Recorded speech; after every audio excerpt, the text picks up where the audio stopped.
Assalamualaikum warahmatullahi wabarakatuh.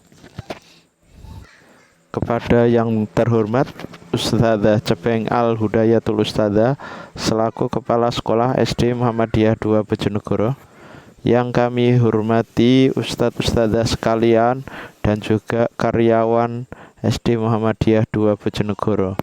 Marilah pada kesempatan yang berbahagia ini kita panjatkan rasa syukur kita kepada Allah, yang mana pada hari ini, pada pagi hari ini kita masih diberikan kesehatan sehingga kita bisa berkumpul di tempat yang mulia ini.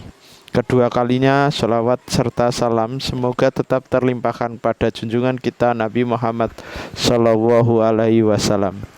Ustadz Ustadzah yang kami hormati dan juga karyawan, saya meminta waktu kepada Ustadzah Cepeng pada saat pembinaan ini dalam rangka tugas saya, yaitu diseminasi aksi nyata modul 1.4, di mana setelah saya belajar selama kurang lebih 2 bulan ini, maka saya diminta untuk mendiseminasi atau memaparkan apa yang sudah saya peroleh kepada Ustadz Ustadzah, sehingga nanti semoga bermanfaat untuk Ustadz Ustadzah semuanya dan juga untuk SD Muhammadiyah ini.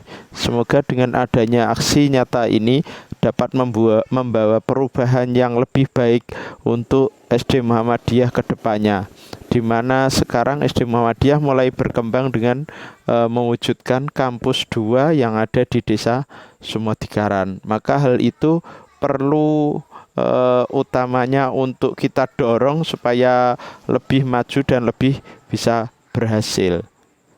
Dilahirkan di sini ku berjuang untuk meraih sukses. Di sana aku dilahirkan, di sini ku berjuang untuk meraih sukses. Visi muda, bergerak mulia, bernalar kritis, mandiri, berwawasan lingkungan. Oke, muda Bu, Human and Science School. Alhamdulillah. Kita coba, terima kasih. Kita nyanyi bareng, saya sendiri tadi ngedep Pak. Gak biasa nyanyi guru matematika. Oh ya, sairnya Pak, lanjut Pak. Oke, kita nyanyi bersama-sama. Tulisannya bener kayak jingle ya. Saya tadi takut gak pinter bahasa Inggris, ngono keliru. Ya. Kira-kira ini lagunya, matikan dong. Oke, kita tepuk bersama-sama dulu, kemudian kita nyanyi. 1, 2, 3. Tunjukkan semangatmu, ayo bareng SD Muda Bupaten. Tunjukkan semangatmu, SD Muda Bupaten. Oke. Di sana aku dilahirkan, di sini ku berjuang untuk meraih sukses. Di sana aku dilahirkan, di sini ku berjuang untuk meraih sukses. Visi muda, berakhlak mulia, bernalar kritis, mandiri, berwawasan lingkungan. Muda Bu, Human and Science School. Terima kasih, tepuk tangan untuk kita semuanya. Silakan duduk kembali. Oke, Ustadz Ustadzah yang kami hormati, sebelum kita masuk ke budaya positif yang ada di sekolah, marilah kita identifikasi dulu visi SD Muhammadiyah 2 Bojonegoro. Apa sih tujuan dari SD Muhammadiyah 2 Bojonegoro? Sangat penting sekali kita mengetahui dari tujuan dari sekolah kita. Kenapa? Karena kita mau diarahkan kemana itu agar jelas. Jadi visi SD Muhammadiyah adalah terwujudnya peserta didik yang berakhlak mulia, bernalar kritis, mandiri, dan berwawasan lingkungan. Itulah tujuan sekolah kita atau visi SD Muhammadiyah. Kemudian tagline-nya adalah Human and Science School. Itu. Mandiri, berwawasan lingkungan. Kalau tagline-nya ketika saya bilang muda Bu, berarti nanti tagline-nya yang diucapkan. Human and Science School. Ya. Oke, kita coba ya. Muda Bu, Human and Science School. Visi muda, berakhlak mulia, bernalar kritis, mandiri, berwawasan. Oke, terima kasih. Lahirkan di sini ku berjuang untuk meraih sukses. Di sana aku dilahirkan, di sini ku berjuang untuk meraih sukses. Visi muda.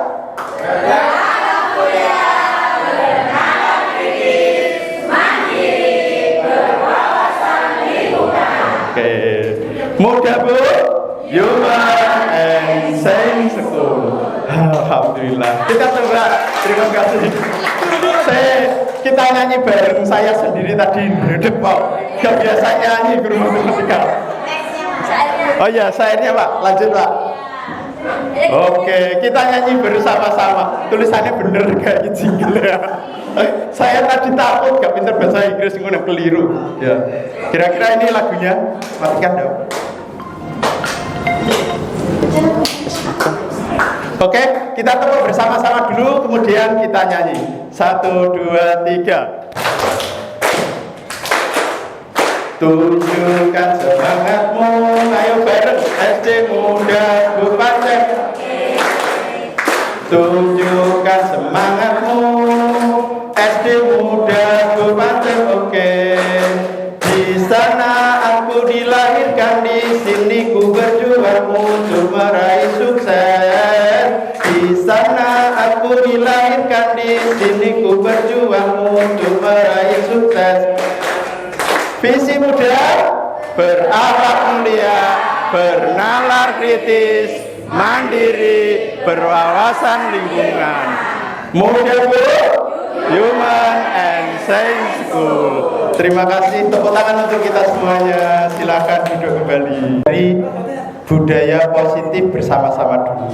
Saya ingin tahu pendapat Ustadz-Ustadzah tentang budaya positif itu apa tak gitu. Monggo mungkin yang mau ngasih masukan ya, sesuai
Disiplin positif berarti mereka yang bertanggung jawab terhadap apa yang dilakukannya. Mereka mendasarkan tindakan mereka pada nilai-nilai kebajikan. Maksudnya nilai-nilai kebajikan universal itu adalah nilai-nilai yang mereka yakini.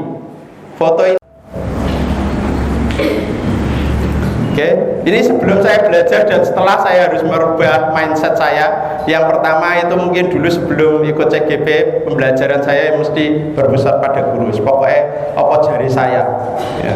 Kemudian gebiah uyah menganggap semuanya sama. Pokoknya metode saya itu ya itu. Saya laksanakan. Kemudian mungkin monoton juga sehingga mungkin ada sebagian anak-anak yang jemu ketika kita melaksanakan pembelajaran yang monoton.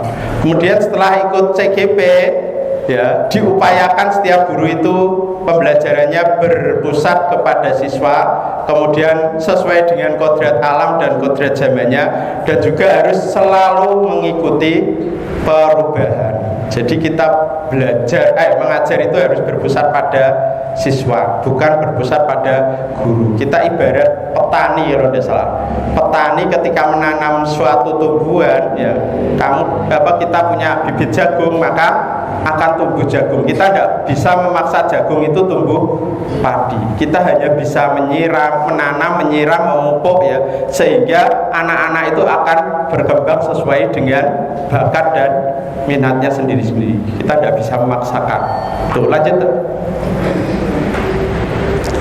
Kemudian nilai guru penggerak yang harus ada pada diri kita, tidak cuma guru penggerak, ya, kita semuanya. Yang pertama mandiri, yang kedua reflektif, yang ketiga berpihak pada anak, yang keempat inovatif dan kolaboratif. Bahasanya mandiri berarti kita juga harus berusaha mandiri ketika dalam membuat pembelajaran. Kita berusaha untuk inovatif, reflektif juga. Reflektif ini berarti kita bisa bertanya pada rekan sesama guru, gimana pembelajaran saya. Kita juga bisa bertanya sama anak, mungkin diajak diskusi satu anak, Mas, pembelajaran saya tadi kurang apa, silahkan dilakukan seperti itu. Kemudian ketika membuat pembelajaran juga harus berpihak pada anak. Kolaboratif ini mungkin yang kurang. Kalau di kelas 1 sudah, ya, karena ada 2 guru, ada pendampingnya juga yang tidak ngajar, jadi menunggu terus. Jadi bisa kolaboratif. Salah satu ngajar, mungkin yang di belakang bisa bantu menertibkan. Kok tegang kayaknya, ya? Visi muda, berakhlak mulia, bernalar kritis, mandiri, berwawasan lingkungan.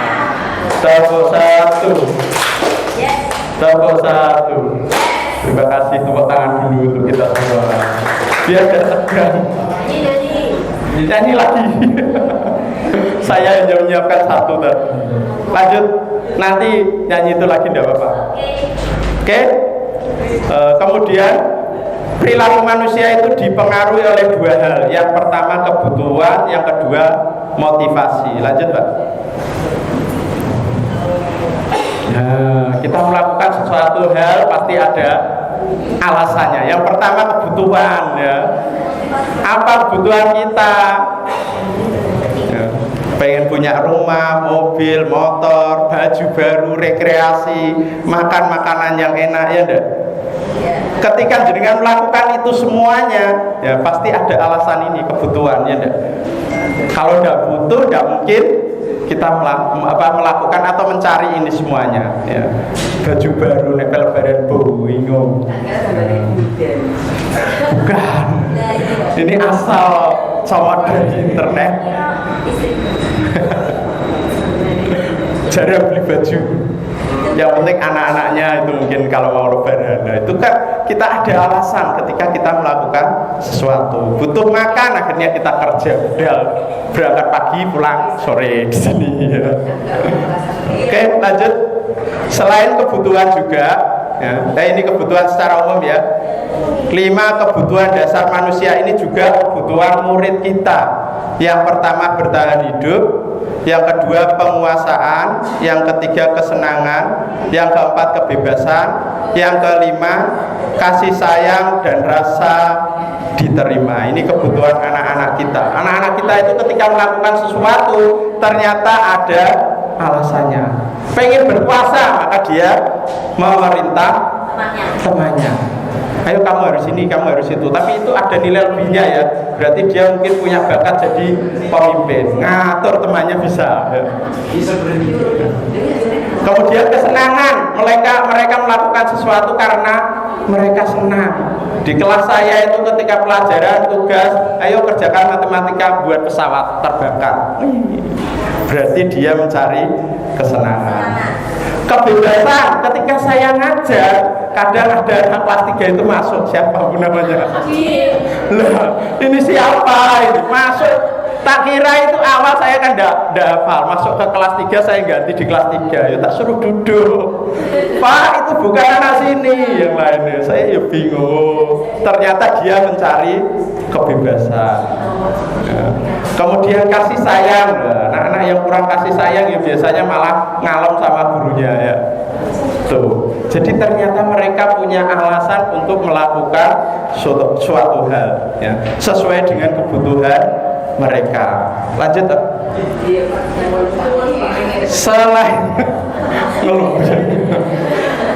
Selain kebutuhan, kita melakukan sesuatu juga karena motivasi perilaku manusia.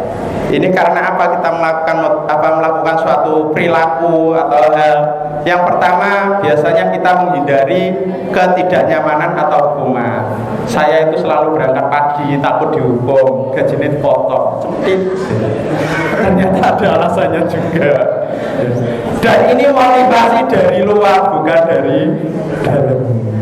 Kemudian untuk mendapatkan imbalan atau penghargaan, rata-rata CGP itu yang dari negeri pengen jadi kepala sekolah, pengen jadi pengawas.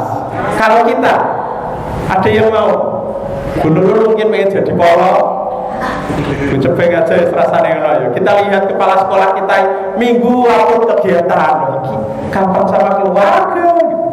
Saya aja yang jadi guru bingung kadang. Waduh, jadwal saya ini setiap hari pulang sore padahal baru jadi guru. Apalagi yang melakukan kepala sekolah ini malam Jumat ternyata nginep di sana, wes keren ya.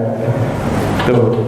Penghargaan atau imbalan ini juga termasuk motivasi dari luar. Yang ketiga yaitu motivasi untuk menjadi orang yang mereka inginkan dan menghargai diri sendiri dengan nilai-nilai yang mereka percaya. Ini adalah motivasi dari dalam, timbul dari dalam diri kita. Kita itu ingin menjadi orang seperti apa toh? Kita itu ingin menjadi orang yang dikenal sebagai bagaimana? Udah piye toh? Pribadi ini piye? Nah, itulah yang mendasari ya Buddha ini melakukan sebuah tindakan ketika ngajar-ngajarnya gimana ya wis kuwi. Ya, potretnya seperti itu. Kadang marah, kadang apa. Oke, jadi motivasi dari tiga ini yang dua itu dari luar, yang ketiga dari dalam, dan yang dari dalam ini yang harus kita tumbuhkan ke anak didik kita. Lanjut. Nah ini motivasi internal, menjadikan orang yang mereka inginkan menghargai diri sendiri dengan nilai-nilai yang mereka percaya, yaitu dengan menghindari hukuman dan pemberian penghargaan yang berlebihan agar meminimalisir motivasi eksternal dari dalam diri murid. Ini juga mungkin masih bahwa anak sini kalau udah diancam dihukum dulu itu udah tertib, tapi harus kita rubah sedikit-sedikit. Saya masih sepakat anak itu diancam dengan hukuman, tapi kita harus merubah sedikit-sedikit. Ketika anak itu sudah tertib, kita harus menuntun mereka supaya ada motivasi dari dalam dirinya untuk melakukan suatu hal yang baik. Kita cari, kita ajak diskusi. Nah, kamu sholat itu harus tepat waktu. Kenapa? Alasannya biar mereka yang mengungkapkan, bukan kita. Kalau kita yang mengungkapkan, berarti motivasinya masih dari luar, belum dari dalam. Jadi sedikit demi sedikit kita giring supaya anak itu muncul motivasi dari dalam. Lanjut. Ini adalah posisi kontrol yang saya pelajari. Posisi kontrol guru itu ada 5 ya. Maksudnya apa? Kita sebagai guru ketika ada anak yang melanggar itu bagaimana? Yang pertama menghukum, kamu telat, ayo berdiri, tangannya di atas, pegang telinga, kakinya diangkat, Berarti ini adalah masih penghukum. Ini adalah level yang paling rendah ya, dari 5 kontrol guru. Kita sering menghukum anak ternyata paling rendah. Lanjut Pak. Yang kedua, membuat merasa bersalah. Jadi kita ngajak diskusi anak tapi membuat mereka merasa bersalah. Gimana sih nak, kamu tuh sudah janji tidak akan telat lagi, tapi ternyata hari ini kamu telat lagi. Ustaz bener-bener kecewa. Fotonya nggak sesuai ekspektasi. Harusnya agak marah ya wajahnya. Anaknya pintar berperang, gurunya rapatnya iso perang. Yang foto kemarin Ustaz Tari itu ya, airnya nggak bisa hilang gitu. Sampainya ada galonnya ya. Jadi bahasa kita secara tidak langsung anak itu merasa oh yo ini semua salah saya. Akhirnya ada label dalam diri anak bahwa dia itu selalu bersalah. Ini menurut teori sana ya. Lanjut yang ketiga, pemantau. Yang keempat, yang ketiga tadi sudah ya? Gimana? Yang ketiga. Dua, satu, dua. Waduh, hilang sitok.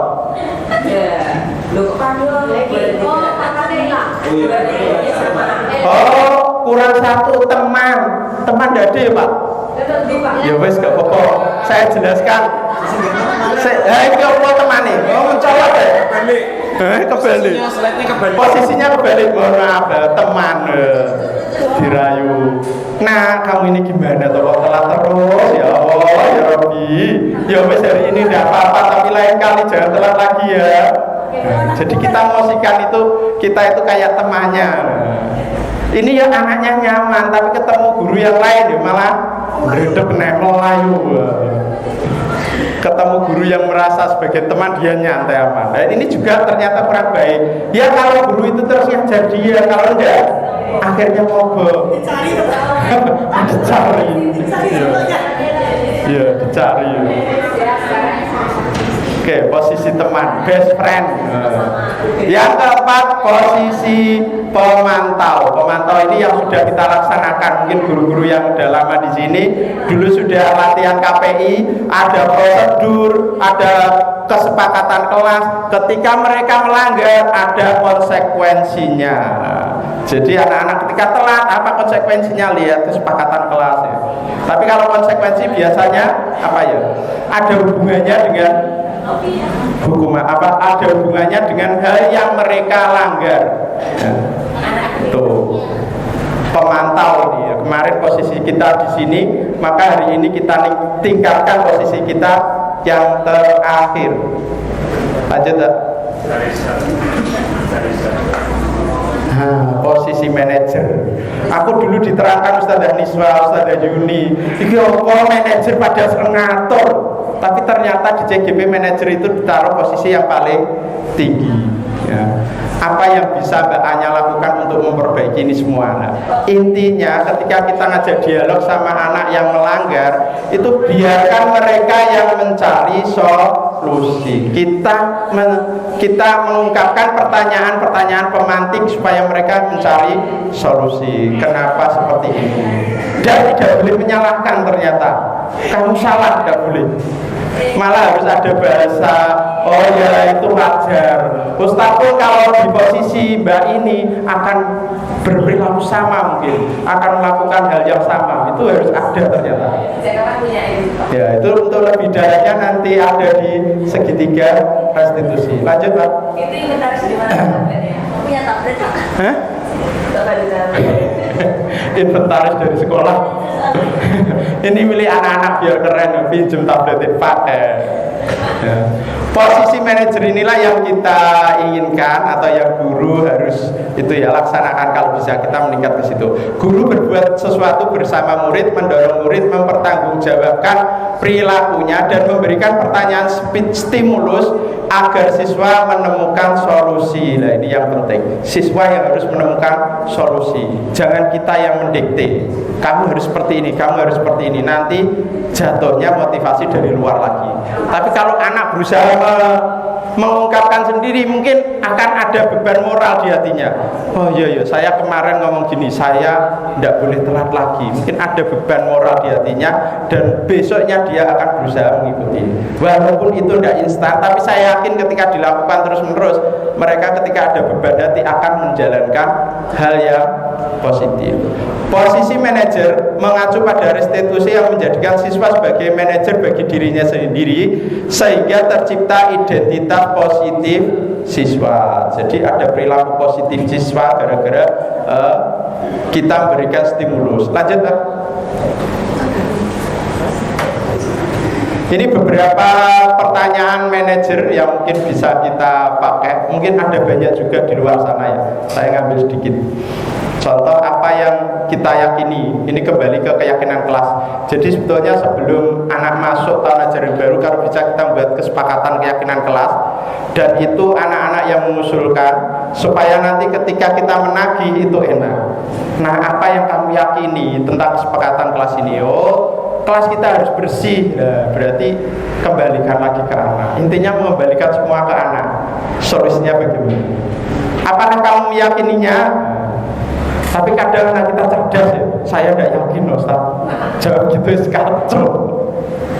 Kalau saya kemarin suruh buat video itu kan saya itu ada koreonya apa ya? Teksnya itu saya yang buat. Akhirnya anak yang nurut. Tapi coba kita praktekkan itu mungkin akan ada kendala. Anak yang cerdas pasti punya pemikiran yang itu. Bagaimana supaya menghindar dan selamat, biasanya seperti itu. Jika kamu yakinnya, apakah kamu bersedia memperbaikinya? Nah, ini memojokkan dia supaya keluar dari mulutnya. Cara memperbaiki yang baik itu gimana? Jika kamu memperbaiki ini, hal ini menunjukkan apa tentang dirimu. Jadi ketika anak itu akan melakukan hal yang positif, dia harus punya alasan. Apa alasannya? Menunjukkan apa pada dirinya itu? Oh, saya menjadi anak yang disiplin dan telat mungkin. Oh, saya cinta kebersihan. Akhirnya saya benar-benar labelnya itu suka bersih. Kemudian apa rencana kamu untuk memperbaiki hal ini? Ini beberapa pertanyaan yang mungkin bisa kita ajukan ketika anak melakukan sebuah pelanggaran. Lanjut, Pak. Kemudian terkait keyakinan kelas, ini juga penting. Kalau di kelas kita masih kesepakatan kelas ya. Peraturan malah sudah ada, sekarang diubah keyakinan kelas ya. Kenapa harus keyakinan kelas? Mungkin ada yang bisa jawab. Ini kayak guru agama cocok ya. Kenapa harus keyakinan? Tidak kesepakatan, tidak aturan. Pak Saiful mungkin. Apa ini? Keyakinan. Kita itu disuruh buat aturan itu keyakinan, bukan kesepakatan, kan? Ya mungkin kalau kesepakatan itu kan belum tentu diyakini. Iya. Tapi keyakinan itu muncul dari dalam hati. Iya. Sehingga munculnya dalam diri siswa sendiri. Iya. Sesuai dengan yang yang ditekankan di CGP ya. Itu semuanya dikembalikan ke kelas. Dikembalikan ke anak itu sendiri. Agar kesadaran muncul, keyakinan itu muncul dari dalam dirinya, tidak terinfeksi dari gurunya. Iya, betul. Terima kasih, tepuk tangan untuk Ustaz Saiful. Keren, keyakinan ya. Saya juga punya pandangan hampir sama dengan Ustaz Saiful. Ketika kesepakatan itu, ketika kita sepakat ya wes, besok kita melanggar ya wes. Ya. Tidak ada beban di hati. Tapi ketika keyakinan ya, kita yakin bahwa Islam itu agama yang benar, maka ada alasan untuk kita melaksanakan syariat agama Islam ya. Jadi keyakinan itu lebih dalam lagi di hati, dan kita punya alasan untuk melakukan, termasuk agama ya. Kita milih agama Islam itu yang paling benar, kita yakin, maka kita punya tanggung jawab untuk melaksanakan segala aturan yang ada di dalam agama Islam. Tapi kalau kesepakatan itu kan sepakat sudah, membuat perjanjian sepakat sudah, bahkan banyak yang melanggar. Tapi keyakinan menurut saya kok lebih dalam lagi, kita punya alasan untuk melakukan sesuatu hal. Begitu juga anak-anak ya. Ketika mereka meyakini sesuatu, maka mereka akan lebih mudah melaksanakan. Lanjut. Ini contoh keyakinan kelas yang kita buat tabel T ya. Ini mungkin bisa kita itu ke anak-anak ya, anak-anak yang nanti akan memberikan pendapatnya. Misalnya tepat waktu, yang tampak berarti tepat waktu. Anak-anak bayangkan, oh ya saya sudah terlambat. Yang tidak tampak seperti apa, anak-anak juga bisa punya gambar. Oh saya datang terlambat. Jadi tahu bedanya ya. Percaya diri menampakkan gaduh. Menyelesaikan tugas, kadang ada yang tidak menyelesaikan tugas. Dan itu kadang juga merasa tidak bertanggung jawab, so lantai. Membersihkan kelas atau menjaga kebersihan, membuang sampah sembarangan. Jadi kita coba apa ya? Tatap anak itu dengan hal-hal yang mereka itu keluar dari dirinya. Oh berarti saya harus menjaga kebersihan. Sampah itu tidak boleh kelihatan atau apa ya, sembarangan buangnya. Berani presentasi, tidak berani presentasi, ini juga penting ya untuk anak-anak latihan berbicara depan aja. Ini yang model Y, terdengar, terlihat, dan berperilaku. Mohon koreksinya ya, guru penggerak yang sudah lulus. Nek kleru ya mohon maaf ya. Terdengar assalamualaikum berarti terdengarnya seperti itu. Kemudian terlihat berempati, terlihatnya. Perilakunya tersenyum ramah. Ini 3 hal yang perlu kita apa ya, buat di kelas juga supaya kelas itu menjadi kondusif ya. Terlihat, terdengar, dan berperilaku. Anak itu terlihat bagaimana, terdengar bagaimana, kemudian perilakunya seperti apa. Ini mohon maaf contohnya kurang apa ya, nyambung, harusnya nyambung. Lanjut tak?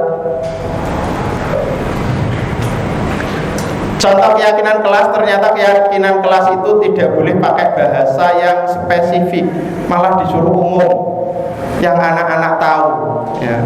Kalau dulu kita aturan kesepakatan kelas itu harus spesifik supaya anak mudah menjalankan. Ternyata sekarang dibalik, kata-katanya kalau bisa umum ya. Disiplin, menghargai, keadilan, kebersihan, tanggung jawab. Misalnya dia buang sampah sembarangan. Nah, kesepakatan apa yang sudah kita sepakati? Keyakinan apa yang sudah kita yakini terkait kelas kita? Oh, bersih kelasnya. Berarti apa yang harus Ananda lakukan? Mungkin dia akan ngambil sampah, buang ke tempat sampah. Tapo 1, tapo 2. Lanjut, Ustaz. Ini segitiga restitusi ya, ini mungkin cocok untuk guru BK ya yang menerapkan. Segitiga restitusi ini adalah segitiga yang kita pakai untuk menghadapi anak-anak yang bermasalah. Yang pertama, menstabilkan identitas ya. Ini ada contoh kata-katanya, misalnya ini, setiap orang pasti pernah melakukan kesalahan ini. Kemudian kamu bukan satu-satunya yang pernah melakukan hal ini semuanya. Oh Ustadz mengerti, kalau Ustadz jadi kamu mungkin juga akan melakukan hal yang sama. Ini saya sendiri dalam pikiran saya yang terdalam yang khawatir matang. Ini anak-anak diginikan merasa tidak bersalah gimana ya? Bu Yuni mungkin gimana? Ya itu ya. Nah ya, tapi ternyata secara teori harus seperti itu. Anak itu jangan disalahkan, tapi menganggap kesalahan itu wajar. Cuman bagaimana menumbuhkan cara memperbaikinya. Yang kedua, validasi kebutuhan. Adakah cara yang lebih efektif untuk mendapatkan apa yang kamu butuhkan? Jadi ketika rame dia itu butuh apa, kita tanya. Kembali lagi ke kebutuhan dasar manusia tadi, ada 5 tadi. Pengen seneng, pengen apa tadi, bebas, menguasai, penguasa, kasih sayang. Nah, anak-anak kadang kan ada yang seperti itu. Kita tanyakan lagi validasi kebutuhannya, dia butuh apa. Kemudian kamu tentu punya alasan melakukan hal ini, pasti dia akan punya alasan. Silahkan ditanya ketika rame main pesawat atau apa alasannya. Kemudian yang ketiga, menanyakan keyakinan. Apakah hal yang kamu lakukan itu sudah sesuai dengan keyakinan kelas kita? Nah, nilai-nilai apa yang sudah kita sepakati di kelas kita? Makanya berarti keyakinan kelas di awal itu menjadi hal yang sangat penting untuk membenturkan anak yang bukan membenturkan kepalanya ya, membenturkan apa ya, cara berpikir dia. Apa yang sudah kita sepakati? Kemudian kamu ingin menjadi orang seperti apa toh? Nah itu ya, itu yang sangat penting. Nah ini bisa kita lakukan sedikit-sedikit ya. 3 hal itu ketika kita menemui anak-anak yang bermasalah. Yang pertama, menstabilkan identitas, tanya salahnya itu kenapa dia melakukan itu. Kemudian validasi kebutuhan, dia butuh apa. Kemudian menanyakan keyakinan kelas, sesuai dengan keyakinan kelas tidak apa yang dia lakukan itu. Lanjut.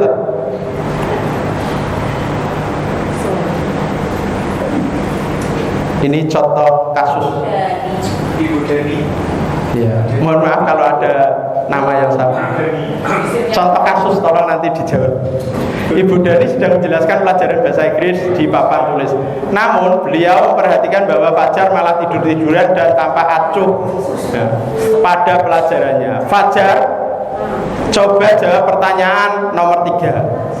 Maju ke depan dan dikerjakan di papan tulis. Fajar pun tampak malas-malasan maju ke depan. Dan sampai di depan papan tulis pun Fajar hanya diam terpaku sambil memegang buku bahasa Inggrisnya dan memainkan spidol di tangannya. Ayo Fajar, makanya jangan tidur-tiduran. Lain kali perhatikan. Sudah, sana duduk kembali. Kira-kira siapa yang bisa lanjut?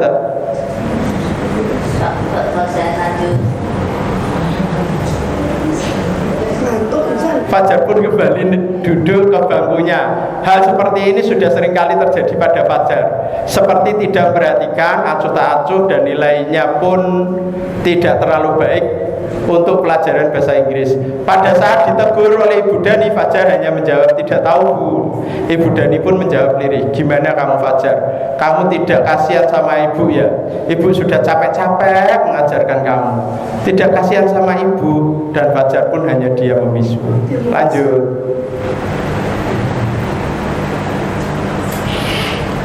Nah, ini posisi kontrol. Tadi kira-kira gurunya mengambil posisi kontrol apa Ibu? Ustaz-ustazah? Apa? Pembuat merasa bersalah karena tadi ada kalimat tidak kasihan tuh kamu sama ibu. Ibu udah capek-capek menjelaskan, merangkak, malah tidak diperhatikan. Akhirnya membuat rasa bersalah. Mandiri, berwawasan lingkungan. Kalau tagline-nya ketika saya bilang muda Bu, berarti nanti tagline-nya yang diucapkan. Human and Science School. Ya. Oke, kita coba ya. Muda Bu, Human and Science School. Visi muda, berakhlak mulia, bernalar kritis, mandiri, berwawasan. Oke, terima kasih. Lahirkan di sini ku berjuang untuk meraih sukses. Di sana aku dilahirkan, di sini ku berjuang untuk meraih sukses. Visi muda, bernalar mulia, bernalar kritis, mandiri, berwawasan lingkungan. Oke, muda Bu, Human and Science School. Alhamdulillah. Kita coba, terima kasih. Kita nyanyi bareng, saya sendiri tadi depok. Gak biasa nyanyi guru matematika. Oh iya, sairnya Pak, lanjut Pak. Oke, kita nyanyi bersama-sama. Tulisannya bener kayak jingle ya. Saya tadi takut gak pinter bahasa Inggris, ngono keliru. Ya. Kira-kira ini lagunya, matikan dong. Oke, kita tepuk bersama-sama dulu, kemudian kita nyanyi. 1, 2, 3. Tunjukkan semangatmu, ayo bareng SD Muda Bupaten. Tunjukkan semangatmu, SD Muda Bupaten. Oke. Di sana aku dilahirkan, di sini ku berjuang untuk meraih sukses. Di sana aku dilahirkan, di sini ku berjuang untuk meraih sukses. Visi muda, berakhlak mulia, bernalar kritis, mandiri, berwawasan lingkungan. Muda Bu, Human and Science School. Terima kasih, tepuk tangan untuk kita semuanya. Silakan duduk kembali. Dari budaya positif bersama-sama dulu. Saya ingin tahu pendapat Ustadz Ustadzah tentang budaya positif itu apa tak gitu. Monggo mungkin yang mau ngasih masukan ya, sesuai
Oke, ini sebelum saya belajar dan setelah saya harus merubah mindset saya. Yang pertama itu mungkin dulu sebelum ikut CGP, pembelajaran saya mesti berpusat pada guru. Pokoknya apa jari saya.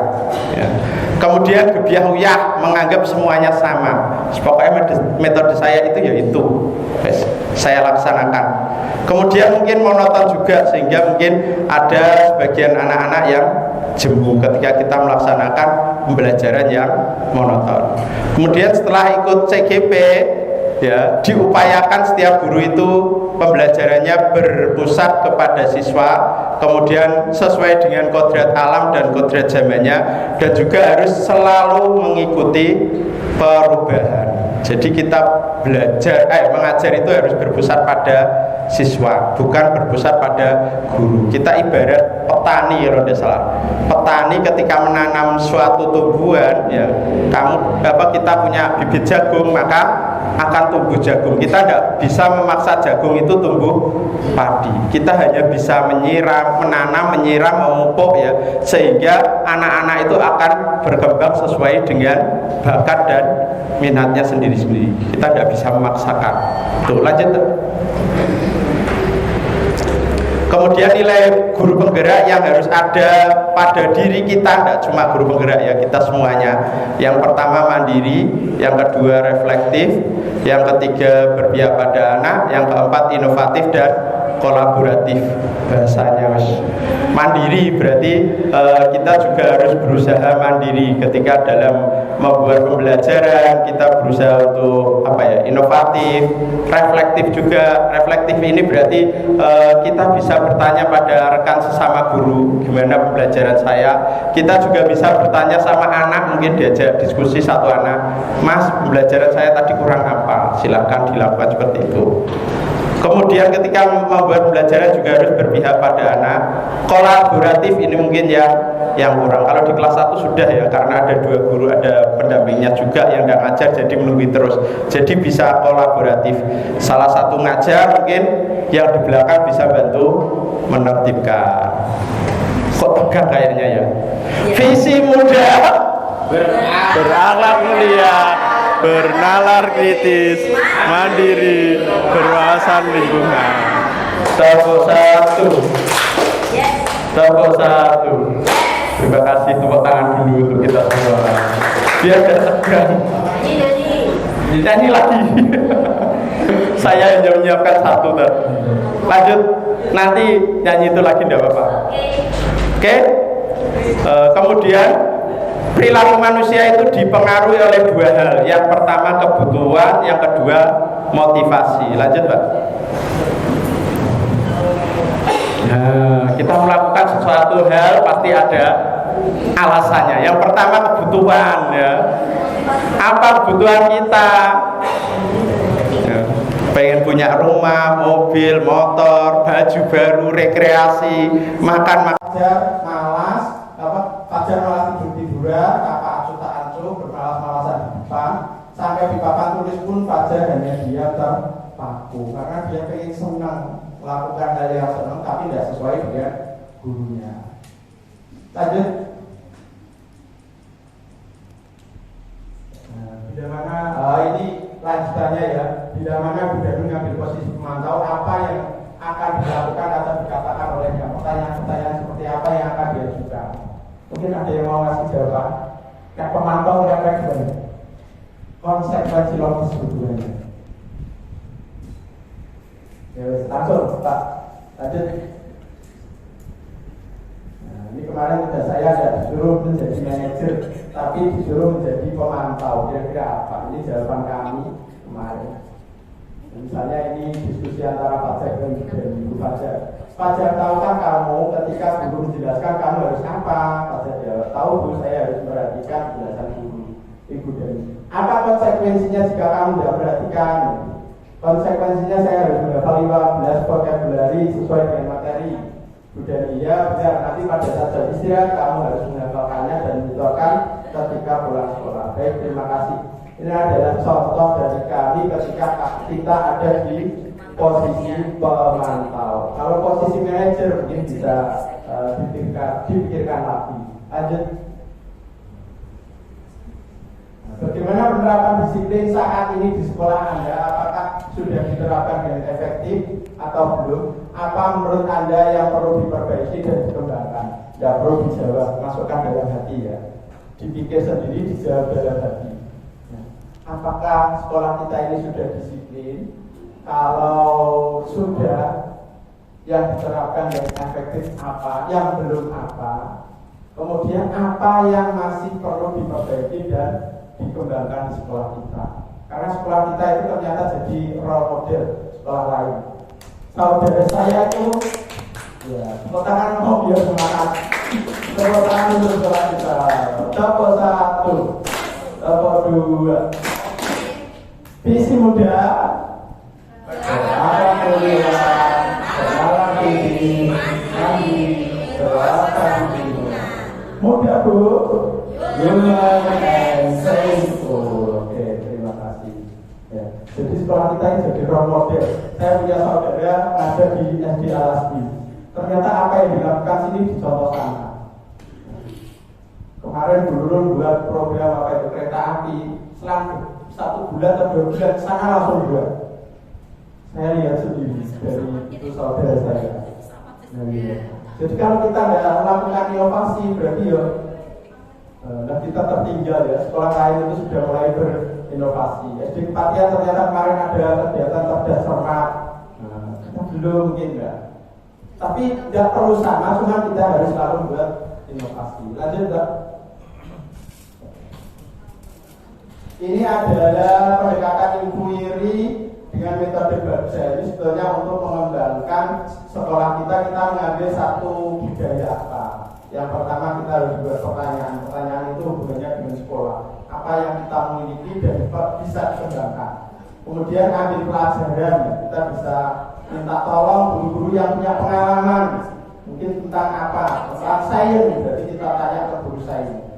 Dari mimpi kita itu ingin menjadi sekolah kita itu seperti apa?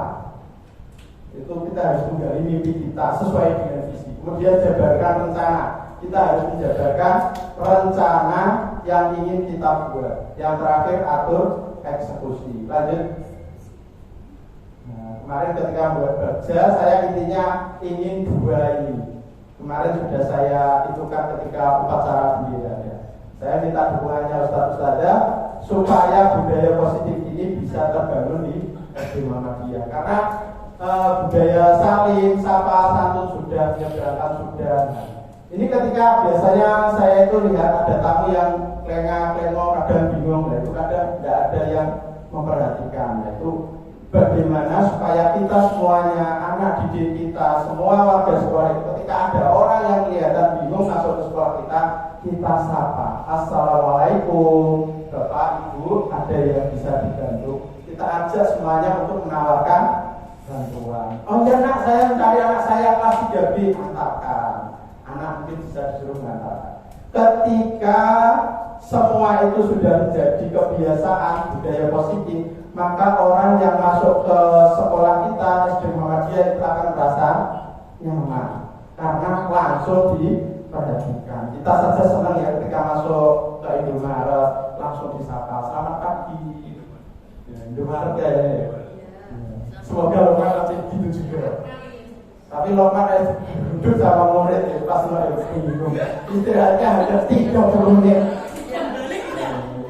Sampai hari baru jalan-jalan ke kelas. Ya, itu.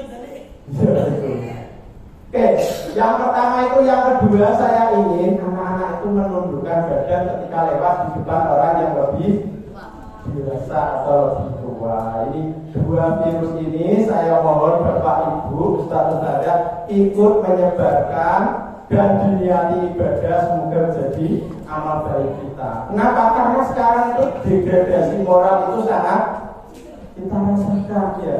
Anak-anak itu bahasanya sama guru kayak teman sendiri ya. Boleh kayak teman sendiri, tapi tetap ada unggal ungguh ya. Ada batasan. Tuh yang penting. Jadi saya minta kita dua itu, yang pertama anak-anak ucap salam, nawarkan bantuan kepada tamu, yang kedua lewat saling menundukkan badan. Lanjut Pak. Habis. Thank you. Terima kasih semuanya. Ya. Mungkin ada yang mau ditanyakan, jangan sulit-sulit. Kalau tidak ada, saya masih. Ya, terima kasih atas waktu yang diberikan. Kurang lebihnya saya mohon maaf. Saya akhiri. Wassalamualaikum warahmatullahi wabarakatuh. Terima kasih untuk orang yang berkenan. Monggo dilanjut.